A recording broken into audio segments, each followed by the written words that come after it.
Greetings, AP Euro scholars. This is your review from the high school library here. Review Unit 8, which is late 19th century nationalism, looking at the review sheet from top to bottom here. Regarding Prussia, things you should know, Otto von Bismarck is the architect here. He's a Prussian.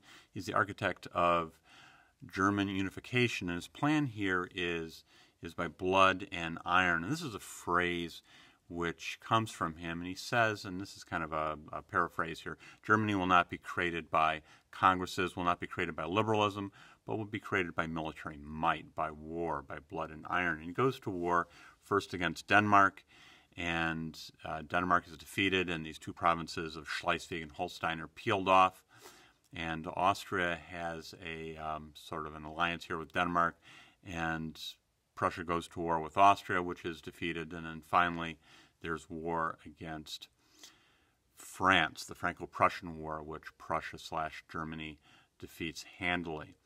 The idea of realpolitik is doing what is practical, doing what is necessary, doing what is opportune at the moment. And Bismarck, after the war, to consolidate German power, German unity, is going to work for a balance of power in Europe. He's going to keep Germany out of war in the Balkans.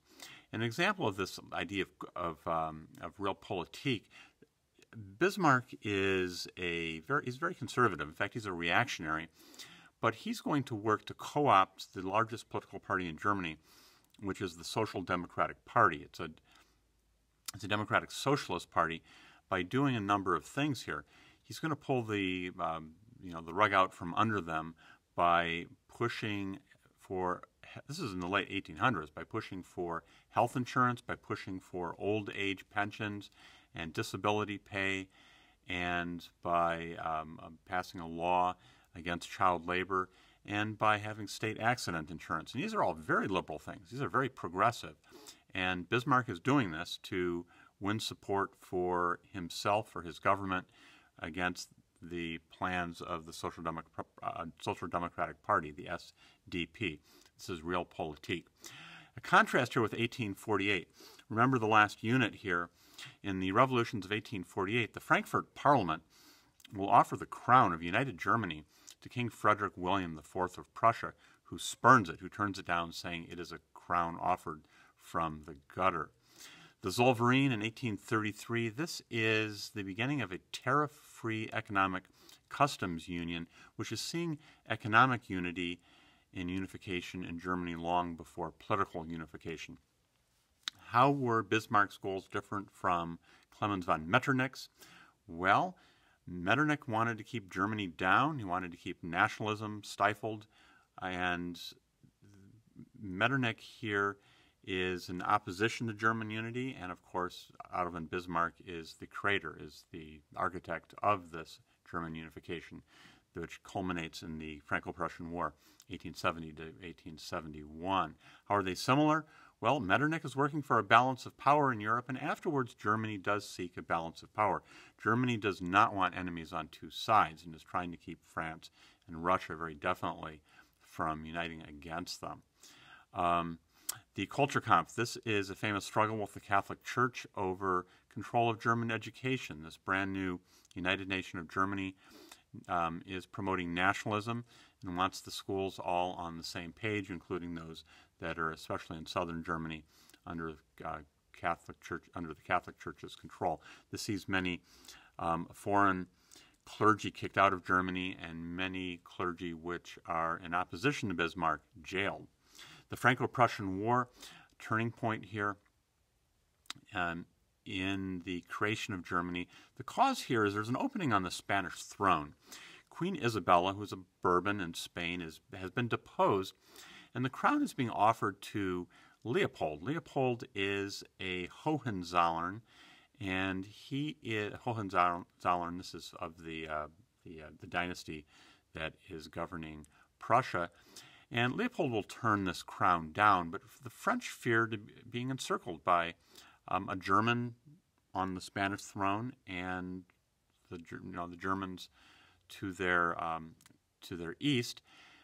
And the Ems dispatch is where France, the French diplomat at the spa town, meets Wilhelm I, the King of Prussia, and demands an assurance that Germany in the future will not put forward a candidate to sit on this Spanish throne.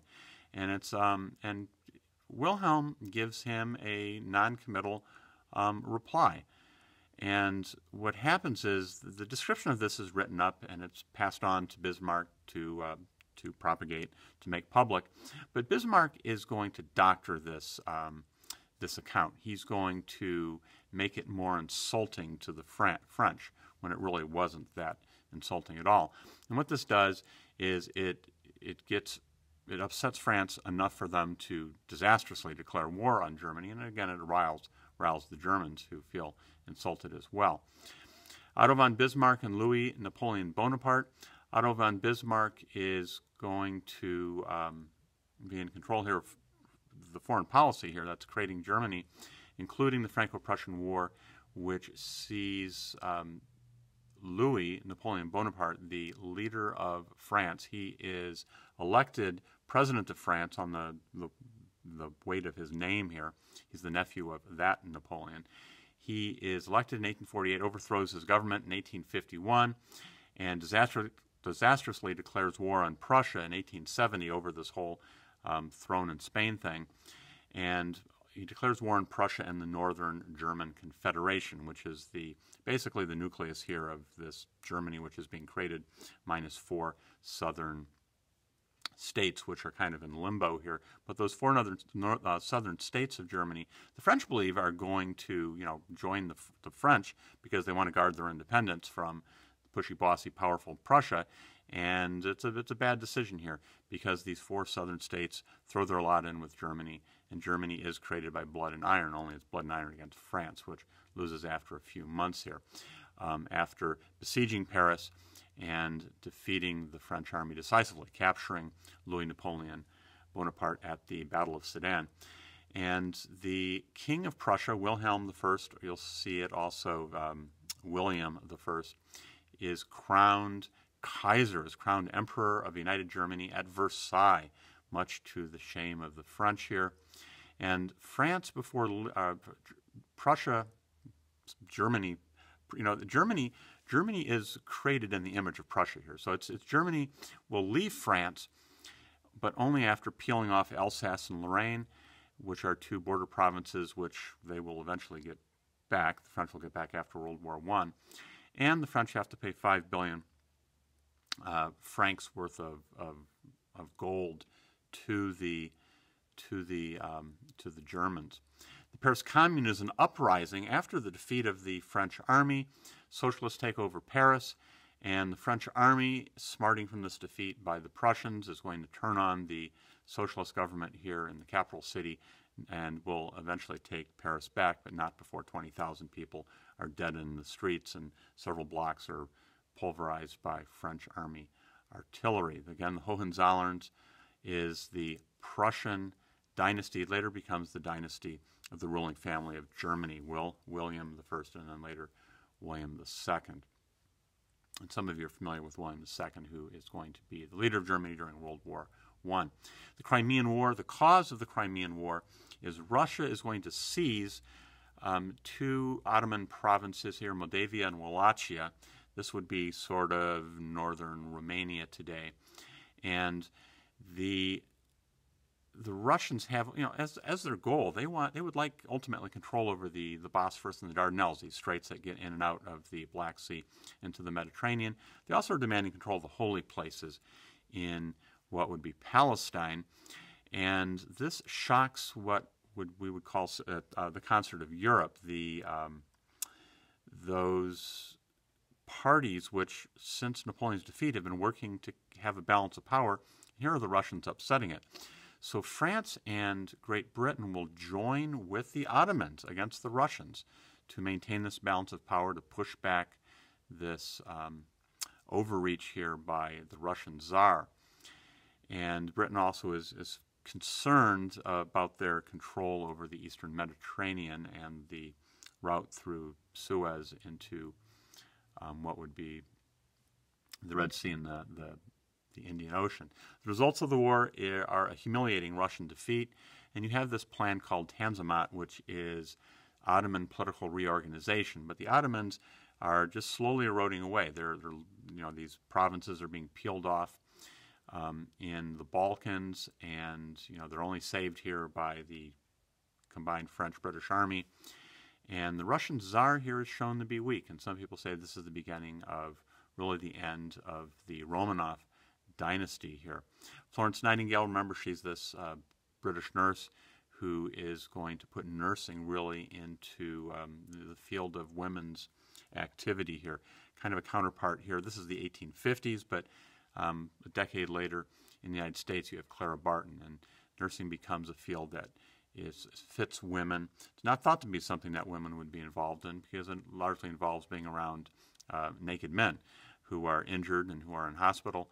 And now this becomes something that's seen as a woman's occupation because women are good at nurturing, and it becomes something which is expected that they can do and perhaps should do. Russia, you should know Alexander II, 1861, frees the serfs. And the serfs, though, are still terribly poor. Many of them are landless or are working on land which they still don't own. Zemstvos, these are local governments controlled really by the local nobles. It is a plan by Alexander II to allow greater self-government at the local level. People's Will and Land and Freedom, these are socialist groups which are calling for the violent overthrow of the Tsar. The Tsar is not leaving any room for political participation, for representation, for debate, for the press is being censored. So these groups really have no other choice than to call for something more radical, something more drastic. And the People's Will is going to throw a bomb at the carriage of Alexander II that is going to kill him. More precisely, they throw a bomb, kills a bunch of people outside of his bomb-proof carriage, and he gets out, and the second bomber runs up and blows up and kills him and some more people in the crowd. So one of the ironies here is this man who is involving himself in limited reform, freeing the serfs and Zemstvos, is killed by the People's Will, a socialist terrorist group in Russia. Why did Russia lag politically and economically and socially behind Britain in the 1800s? Well, some contrast here. Russia lacks a significant middle class. Russia has widespread illiteracy and not much in the way of schools. Russia has little in the way of industry. Russia has no democracy, has an autocratic authoritarian government with censorship of the press, with no religious freedom, with oppression of a multitude of minorities.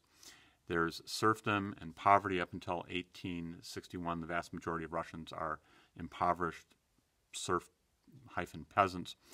And contrast is all the opposite. Great Britain has an expanding middle class, industrial revolution, which is increasing the standard of living, which is what you can make with what you earn.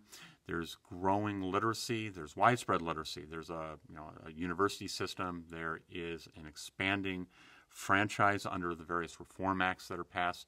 There is religious freedom in Great Britain. There is the amount of farmers is decreasing because of the agricultural revolution, which are allowing more people to move into the city, so you have growing urbanization. All contrast between these two countries. Italy, the Risorgimento is the movement for unification in the 1860s and 70s. And the phrase Italia Irredenta is a complaint by the Italians after the French army leaves Rome and Italy is finally put together. Several major cities on the northern Adriatic are still Italian cities, or Italian majority cities, are still under Austrian control. And this becomes one of the reasons why Italy is going to join with the French and the British during World War I in their fight against the Central Powers, namely the Italians will fight Austria to get some of these towns back into the Italian fold. Two concurrent independent movements, which you should know about, from the north in Italy during the Risorgimento, during the movement for independence, for unification. Camillo Cavour of Piedmont has equipped an army and is slowly putting together these northern states. And he is the foreign minister of Piedmont, which is a constitutional monarchy. And Giuseppe Garibaldi is leading a republican army, an army that wants a republic with no king, from the south by way of Sicily and Naples. And when Garibaldi and Cavour meet, something amazing happens. Garibaldi submits his army, his soldiers, his movement to that of Cavour's for the sake. He puts unification ahead of the goal here of having a republic and making this movement strong, making it successful. In France, you already know about the disastrous Franco-Prussian War, which France essentially provokes and starts and loses.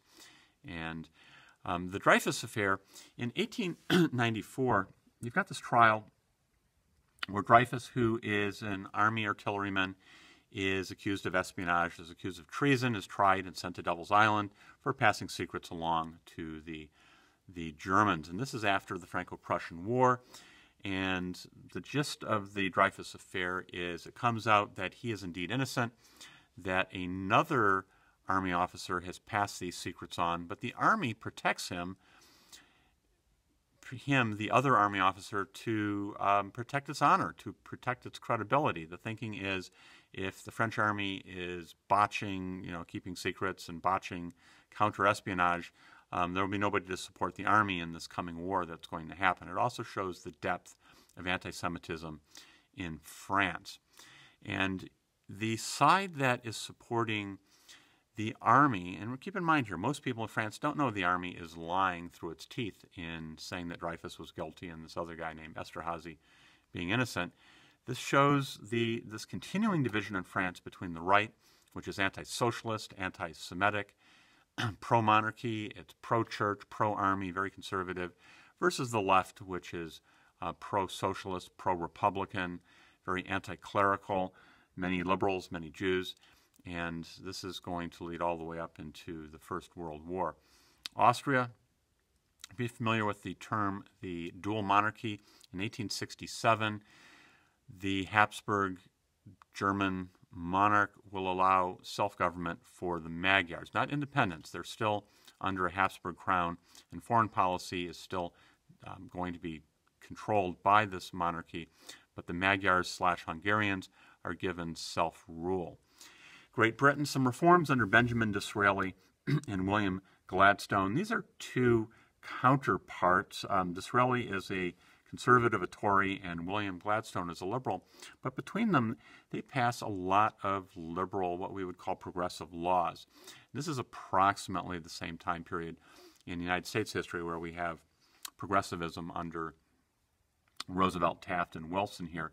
Some things that Disraeli does, he passes laws allowing for the funding of public housing for the poor. There's a Public Health Act that is passed. There's a Pure Food and Drug Act that's passed. There's an Education Act passed. There's a Factory Act passed that limits factory hours and limits child labor, and striking is legalized. When Gladstone is in office, there's the end of the sale of military commissions. The Army is more professionalized. There are several reform acts expanding the franchise, the right to vote. There's the disestablishment of the Church of Ireland, which is the Anglican Church in Ireland that is supported by Irish tax dollars. There is a Land Act, which begins the process of giving land back to dispossessed poor Irish farmers. There's a University Test Act, which removes the restriction on getting into English universities to those who would be dissenters, those who would be, be Jews and Catholics and Puritan types, and at this point, Methodists and Baptists and whatever. If you can be a non-Anglican and get into university. You've got the Ballot Act, which sets up a secret ballot. And then you have, it's not successful at this time, but Gladstone pushes for home rule, for self-rule for Ireland. So again, if you contrast all of this with what's going on in Eastern Europe, in particular Russia, you've got growing freedom. You've got growing, very deliberate betterment of the body politic by politicians in London compared to the Tsar, who is an absolutist, and he's cramming orthodoxy and autocracy and nationalism down the throat, not only of his own people, but under the people in the orbit of the Russian Tsar. And just so you know, these people include many who are fleeing Russia at the tail end of the 1800s. These are Finns, these are Estonians and Latvians and Lithuanians and Poles and Ukrainians and Jews. Lots and lots of Jews who are fleeing very brutal persecution. The Irish question, again, refers to what to do with Ireland here, and it's the question, should Ireland be given self-rule? The comparison of Italy and the German independence movements. In Italy, Piedmont leads the independence movement, and this is a northern Italian state. In Germany, it is Prussia that leads the independence movement. The leaders of independence in Italy, it's Camillo Cavour of Piedmont. In Germany, it's Otto von Bismarck of Prussia. The kings of these two states are Victor Emmanuel II of Piedmont and William or Wilhelm I of, or more properly, Wilhelm I of Prussia. Neighbors warred against and allies. Piedmont is not real strong, so they're going to ally with France, which is going to help Piedmont defeat Austria. In return, France is going to get two states here out of Italy, is going to get Nice on the Mediterranean, and is going to get Savoy a little farther north. Prussia doesn't, Prussia creates its own allies by creating the Northern German Confederation, which is basically what becomes Germany. And Prussia goes to war with Denmark, Austria, and France, part of this policy of militarism and war and blood and iron. And the relationship with the Catholic Church, the Italian Republic, in creating Italy, the armies of Garibaldi and Cavour are going to seize the Papal States, which for the longest time have been under control of the Vatican, and they're going to seize Rome as well. And the Vatican in Rome are going to become part of this new Italian Republic. And in Germany, you have the Kulturkampf. The Kulturkampf, remember, again, is this desire to control the schools of Germany to promote nationalism. But to do this, you have to crack down on, you have to take over the curriculum of many Catholic schools, especially in the southern part of Germany. This involves the arrest and the eviction of hundreds upon hundreds of priests and bishops, as there's this clash over control of the minds of German children. So some thoughts here on this unit, on review. Study what's on the review sheet. Make sure you know this, at least referring to my class here, and good luck. Study well. Signing out.